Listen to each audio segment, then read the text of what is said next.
Hello students, I hope you all students are happy and fine. We study the 7th class chapter 6, the natural vegetation and wildlife. आज हम वनस्पति और उसके अंदर पाई जाने वाली वनस्पतियों के बारे में अध्ययन करेंगे। तो आज हम पिछले दो वीडियो में हमने पिछली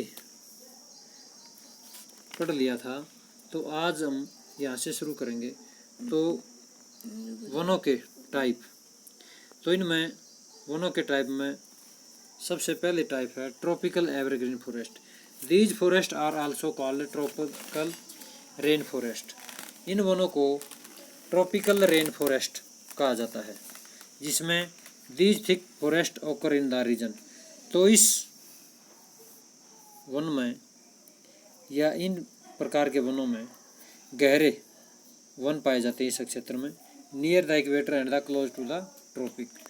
तो ये भूमध्य रेखा के नज़दीक और ट्रॉपिक के आसपास में ये इस प्रकार की वनस्पति पाई जाती है। तो ये भूमध्य रेखा से 10 डिग्री नॉर्थ 10 डिग्री साउथ तक ये वन पाए जाते हैं, और यहाँ पर प्रत्येक मौसम में गहरी वर्षा होती है, और यहाँ का जो टेम्परेचर है वो बहुत ही हाई होता है। तो इसलिए यहाँ हमेशा हरे भरे वन पाए जाते हैं। नेक्स्ट फॉरेस्ट है जिसका नाम है ट्रॉपिकल डिसिशियस फॉरेस्ट। तो ये ट्रॉपिकल डिसिशियस फॉरेस्ट और मानसून फॉरेस्ट फाउंड।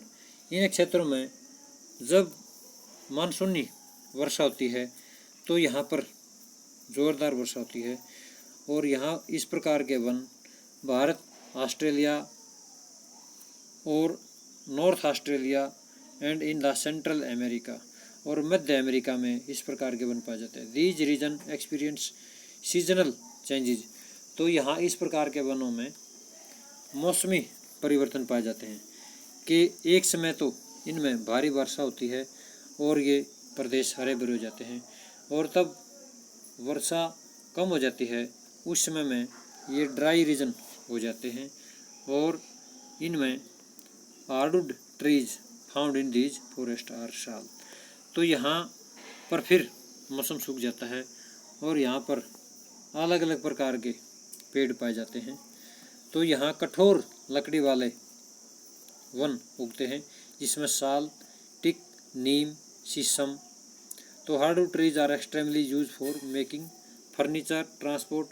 तो ये हार्ड वुड वाले जो वृक्ष हैं, इनसे फर्नीचर, ट्रांसपोर्ट के या फिर बिल्डिंगों के लिए, इस प्रकार की इमारतों के लिए या बनाया जाने वाला सामान इनसे प्राप्त किया जा सकता है।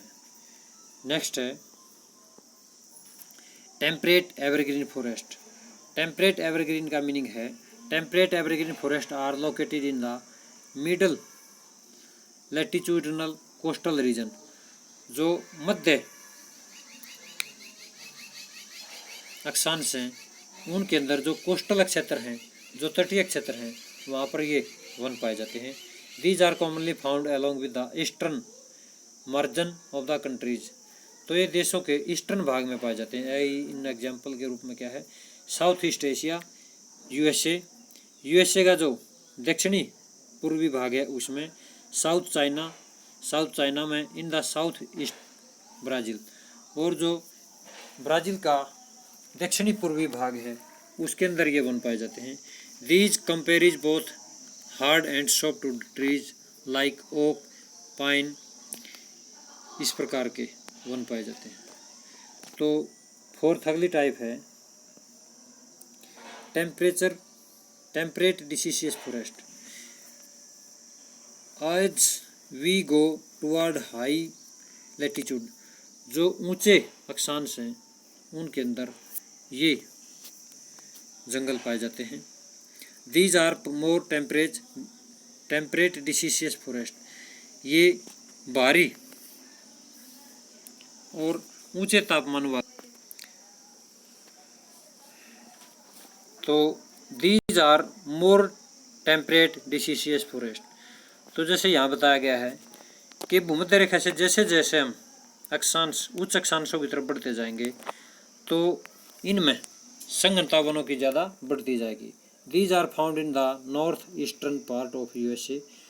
तो यूएसए के नॉर्थ उत्तरी और पूर्वी भागों में, China, New Zealand, Chile and also found in the coastal region of the western Europe, और वेस्टर्न यूरोप के इन भागों में। These shed their leaves in the dry season. तो ये सूखे मौसम में ये पत्ते गिरा देते हैं, shed their leaves. These common trees are oak, ash, beech etcetera. तो इनके अंदर ये वृक्ष पाए जाते हैं और इनके अंदर deer, foxes, voles also are the animals commonly found, और इस प्रकार के विल्ड जंगली जीव जंतु पाए जाते हैं। Bird like pheasants, monals are also found here. यहाँ पर ये इस प्रकार के जीव जंतु भी पाए जाते हैं। आगे है Mediterranean vegetation. You have learned these most of these east and north east meridians of the continents are covered over by temperature evergreen and deciduous trees। इस प्रकार के वनों में पूर्वी भाग और उत्तर पूर्वी भाग में ये महाद्वीपों के भागों में पाए जाते हैं। Are covered by the temperature evergreen, और यहाँ पर टेम्परेट एवरग्रीन मतलब हमेशा हरे रहने वाले वन पाए जाते हैं।